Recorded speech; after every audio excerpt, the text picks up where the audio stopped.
대법원 2023년 7월 13일 선고 2021도 10763 판결 사건명 식품위생법 위반 식품위생법 제22조 제3항에 따라 권한을 표시하는 증표 및 조사기간 등이 기재된 서류를 제시하여야 하는 경우는 같은 법 제22조 제1항 제2호에 따라 영업소에 출입하여 식품 등 또는 영업시설 등에 대하여 검사하거나 식품 등의 무상수거, 장부 또는 서류를 열람하는 등의 행정조사를 하려는 경우에 한정되는지 여부. 적극 9. 형사소송법 제197조 9. 사법경찰관리의 직무를 수행할 자와 그 직무 범위에 관한 법률 제5조 제8호에 근거하여 특별사법경찰관리로 지명된 공무원이 범죄 수사를 위하여 음식점 등 영업소에 출입하여 증거 수집 등 수사를 하는 경우에도 식품위생법 제22조 제3항에서 정한 절차를 준수하여야 하는지 여부. 소극 식품위생법은 제22조 제1항 제2호에서 식품의약품안전처장, 시도지사 또는 시장, 군수, 구청장은 식품 등의 위해 방지, 위생관리와 영업질서의 유지를 위하여 필요하면 관계 공무원으로 하여금 다음 항목에 해당하는 출입, 검사, 수거 등의 조치를 하도록 할 수 있다라는 취지로 규정하면서 그 과목에서 영업소에 출입하여 판매를 목적으로 하거나 영업에 사용하는 식품 등 또는 영업시설 등에 대하여 하는 검사, 그 나목에서 과목에 따른 검사에 필요한 최소량의 식품 등의 무상수거, 그 다목에서 영업에 관계되는 장부 또는 서류의 열람이라고 규정하고 있다.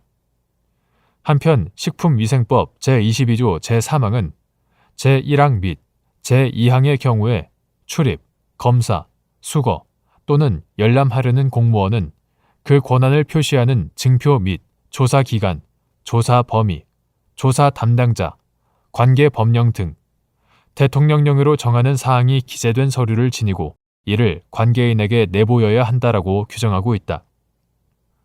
위와 같은 식품위생법 제22조 제3항의 문헌에 비추어 보면 식품위생법 제22조 제3항에 따라 권한을 표시하는 증표 및 조사기간 등이 기재된 서류를 제시하여야 하는 경우는 식품위생법 제22조 제1항 제2호에 따라 영업소에 출입하여 식품 등 또는 영업시설 등에 대하여 검사하거나 식품 등의 무상수거, 장부 또는 서류를 열람하는 등의 행정조사를 하려는 경우에 한정된다.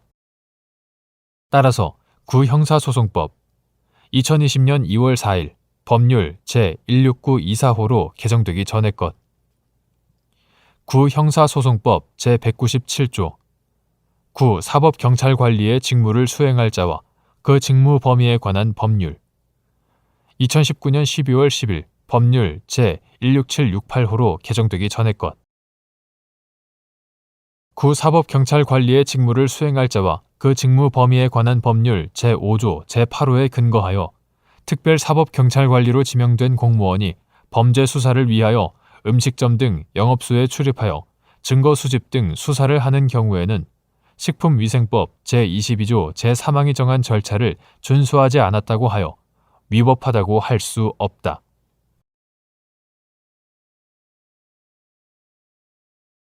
대법원 2023년 7월 13일 선고 2021도 15745 판결 사건명 가정폭력 범죄의 처벌 등에 관한 특례법 위반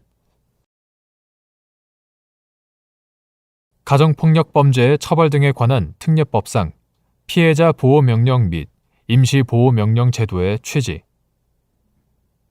같은 법 제55조의 4, 제2항에서 임시보호명령의 종기로 정한 피해자 보호명령의 결정 시의 의미 및 결정 주문에서 종기를 제한하지 않은 임시보호명령이 가정폭력 행위자에게 고지되어 효력이 발생한 후 적법한 피해자 보호명령이 가정폭력 행위자에게 고지되어 효력이 발생할 때까지의 사이에 가정폭력 행위자가 임시보호명령에서 금지를 명한 행위를 한 경우 임시보호명령 위반으로 인한 같은 법 위반죄가 성립하는지 여부. 적극. 같은 법 제63조 제1항 제2호에서 정한 피해자 보호명령을 받고 이를 이행하지 아니한 가정폭력 행위자의 의미 및 항고심에서 절차적 사유로 취소된 피해자 보호명령에서 금지를 명한 행위를 한 경우 피해자 보호명령 위반으로 인한 같은 법 위반죄가 성립하는지 여부. 적극. 가정폭력 범죄의 처벌 등에 관한 특례법 이하 가정폭력처벌법이라 한다. 가정폭력처벌법은 종래 가정폭력 범죄 제2호, 제3호 종래 가정폭력 범죄에 대해서 검사가 가정보호 사건으로 처리하고 관할 법원에 송치하거나 제11조 법원이 가정폭력 행위자에 대한 피고 사건을 심리한 결과 관할 법원에 송치한 사건 제12조 관할 법원에 송치한 사건을 전제로 판사가 심리를 거쳐 하는 보호 처분 제40조 제1항 보호 처분만을 규정하고 있었다. 그러나 2011년 7월 25일 법률 제10921호로 도입된 피해자 보호명령 제도는 피해자가 가정폭력 행위자와 시간적, 공간적으로 밀착되어 즉시 조치를 취하지 않으면 피해자에게 회복할 수 없는 피해를 입힐 가능성이 있을 때 수사기관과 소추기관을 거치지 않고 스스로 안전과 보호를 위하여 직접 법원에 보호를 요청할 수 있도록 하는 한편 그러한 명령을 위반한 경우에는 형사처벌을 함으로써 피해자 보호를 강화하려는 취지에서 도입되었다. 임시보호명령 제도는 피해자 보호명령 결정 전에 신속하게 피해자를 보호하고자 하는 취지에서 도입되었다. 위와 같은 규정의 체계와 내용, 입법 취지 등에 비추어 볼 때 가정폭력처벌법 제55조의 4 제2항에서 임시보호명령의 종기로 정한 피해자 보호명령의 결정시는 그 결정이 가정폭력 행위자에게 고지됨으로써 효력이 발생한 때를 의미한다. 따라서 일단 임시보호명령이 가정폭력 행위자에게 고지되어 효력이 발생하였다면 결정 주문에서 종기를 제한하지 않는 이상 적법한 피해자 보호명령이 가정폭력 행위자에게 고지되어 효력이 발생할 때까지 임시보호명령은 계속하여 효력을 유지하므로 가정폭력 행위자가 그 사이에 임시보호명령에서 금지를 명한 행위를 한 경우에는 임시보호명령 위반으로 인한 가정폭력처벌법 위반죄가 성립한다.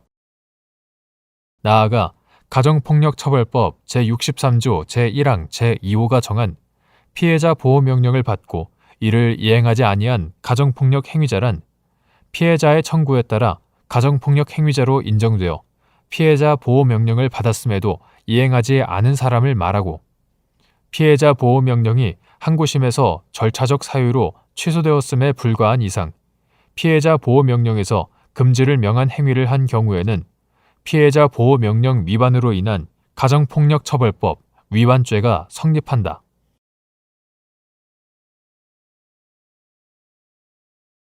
대법원 2023년 7월 13일 선고 2023도 188 판결 사건명 근로자 퇴직급여 보장법 위반 퇴직금 지급 의무를 규정한 9 근로자 퇴직급여 보장법 제9조 본문 및 단서의 취지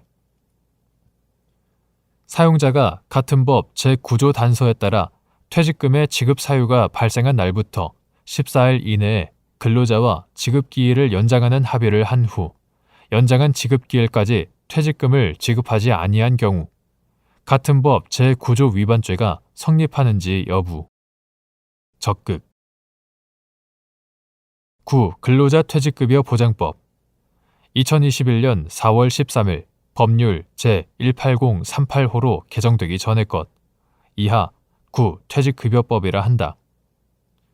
9. 퇴직급여법 제9조는 사용자는 근로자가 퇴직한 경우에는 그 지급 사유가 발생한 날부터 14일 이내에 퇴직금을 지급하여야 한다. 다만 특별한 사정이 있는 경우에는 당사자 간의 합의에 따라 지급 기일을 연장할 수 있다라고 규정하고 제44조 제1호는 제9조를 위반하여 퇴직금을 지급하지 아니한 자를 3년 이하의 징역 또는 2천만 원 이하의 벌금에 처하는 것으로 규정하고 있다.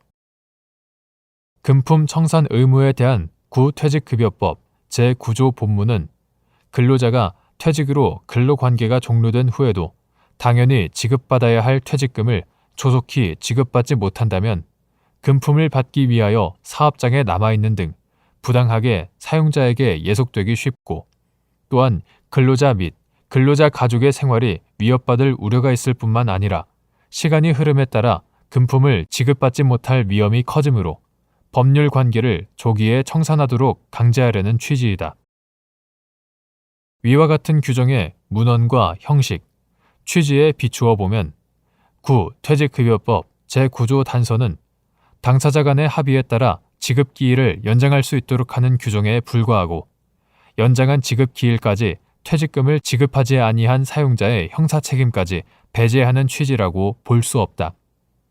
따라서 사용자가 구퇴직급여법 제9조 단서에 따라 퇴직금의 지급 사유가 발생한 날부터 14일 이내에 근로자와 지급기일을 연장하는 합의를 하였더라도 연장한 지급기일까지 퇴직금을 지급하지 아니한다면 구퇴직급여법 제9조 위반죄가 성립한다.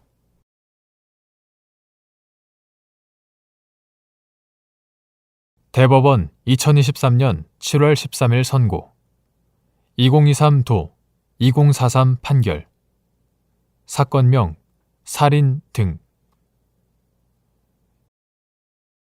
1.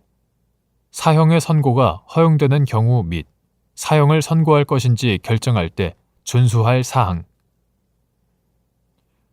사형의 선고가 정당화될 수 있는 특별한 사정이 있는지를 심리하는 경우 양형조건 심사에 고려할 사항. 구체적인 양형 요소가 피고인에게 불리한 정상과 유리한 정상을 모두 포함하는 경우 법원은 양쪽을 구체적으로 비교 확인한 결과를 종합하여 양형에 나아가야 하는지 여부. 적극.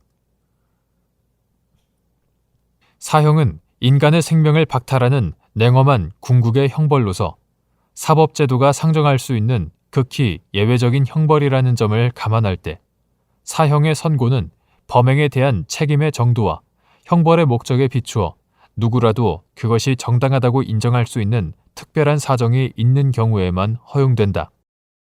따라서 사형을 선고할 것인지 결정하려면 형법 제51조가 규정한 사항을 중심으로 범인의 나이, 직업과 경력, 성행, 지능, 교육 정도, 성장 과정, 가족관계, 전과의 유무, 피해자와의 관계, 범행의 동기, 사전 계획의 유무, 준비의 정도, 수단과 방법, 잔인하고 포악한 정도, 결과의 중대성, 피해자의 수와 피해 감정, 범행 후의 심정과 태도, 반성과 가책의 유무, 피해 회복의 정도, 재범의 우려 등 양형의 조건이 되는 모든 사항을 철저히 심리하여야 하고 그러한 심리를 거쳐 사형의 선고가 정당화될 수 있는 사정이 밝혀진 경우에 한하여 비로소 사형을 선고할 수 있다. 법원은 이를 위하여 기록에 나타난 양형 조건들을 평면적으로만 참작하는 것에서 더 나아가 피고인의 성행과 환경 등 주관적인 양형 요소를 심사할 수 있는 객관적인 자료를 확보하여 심사하여야 할 것은 물론이고 범행 결의, 준비 및 실행 당시를 전후한 피고인의 정신 상태나 심리 상태의 변화 등에 대하여서도 관련 분야의 전문적인 의견을 참조하여 깊이 있게 심리를 하여야 한다. 따라서 법원은 양형의 조건이 되는 사항들 중 피고인에게 유리한 정상과 불리한 정상을 충분히 심사하여야 하고 나아가 구체적인 양형 요소가 피고인에게 불리한 정상과 유리한 정상을 모두 포함하는 경우 양쪽을 구체적으로 비교 확인한 결과를 종합하여 양형에 나아가야 한다. 2. 무기징역형 집행 중인 피고인이 다른 재소자들과 공모하여 피해자를 살해하였다고 기소된 사안에서 사형의 선택 기준이나 다른 유사 사건과의 일반적 양형의 균형상 피고인에 대하여 사형을 선택한 원심 판단에 법리 오해 등의 위법이 있다고 한 사례.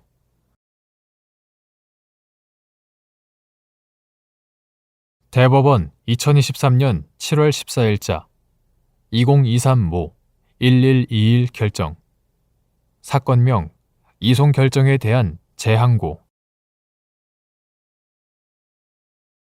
제주 4.3 사건 진상규명 및 희생자 명예회복에 관한 특별법 제14조 제3항에서 제주지방법원의 전속 관할권을 인정한 사건은 제주 4.3 사건 진상규명 및 희생자 명예회복위원회로부터 제주 4.3 사건의 희생자로 결정된 경우에 청구하는 같은 법 제14조 제1항의 특별 재심 사건에 한정되는지 여부.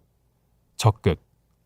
제주 4.3 사건 진상규명 및 희생자 명예회복위원회로부터 희생자 결정을 받지 않은 상태에서 형사소송법에 따른 재심을 청구하는 사건의 경우 형사소송법 제423조가 적용되는지 여부. 적극. 제주 4.3 사건 진상규명 및 희생자 명예회복에 관한 특별법, 이하 4.3 사건법이라고 한다. 4.3 사건법은 제주 4.3 사건의 진상을 규명하고 이 사건과 관련된 희생자와 그 유족들의 명예회복 및 희생자에 대한 보상을 함으로써 인권 신장과 민주 발전 및 국민 화합에 이바지할 목적으로 제정되었다. 제1조 4.3 사건법 제2조 제2호에서 희생자는 제주 4.3 사건으로 인하여 사망하거나 행방불명된 사람, 후유장애가 남은 사람 또는 수용인으로서 제5조 제2항 제2호에 따라 제주 4.3 사건 진상규명 및 희생자 명예회복위원회, 이하 위원회라고 한다. 위원회의 심사를 통하여 제주 4.3 사건의 희생자로 결정된 사람을 말한다고 규정하고 있다. 한편 같은 법 제14조는 특별재심이라는 제목 아래 제1항에서 희생자로서 제주 4.3 사건으로 인하여 유죄의 확정 판결을 선고받은 사람, 수용인 명부 등 관련 자료로서 위와 같은 사람으로 인정되는 사람은 형사소송법과 군사법원법의 재심 이유, 재심 청구권자에 관한 규정에도 불구하고 재심을 청구할 수 있다고 규정하여 희생자에게 형사소송법 등의 재심 절차와 별도로 특별 재심을 청구할 수 있는 권리를 부여하고 있다.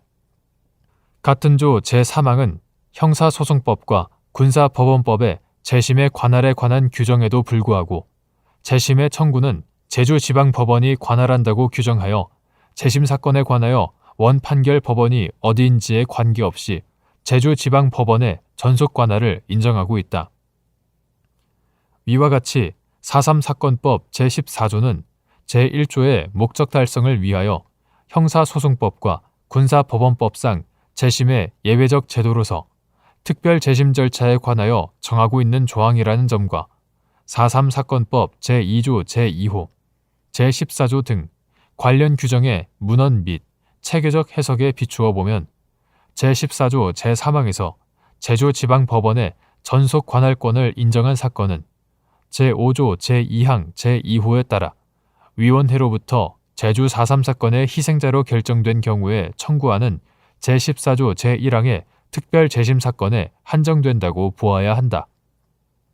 따라서 위원회로부터 희생자 결정을 받지 않은 상태에서 형사소송법에 따른 재심을 청구하는 사건에는 형사소송법 제423조가 적용되어 원판결의 법원이 관할권을 가진다.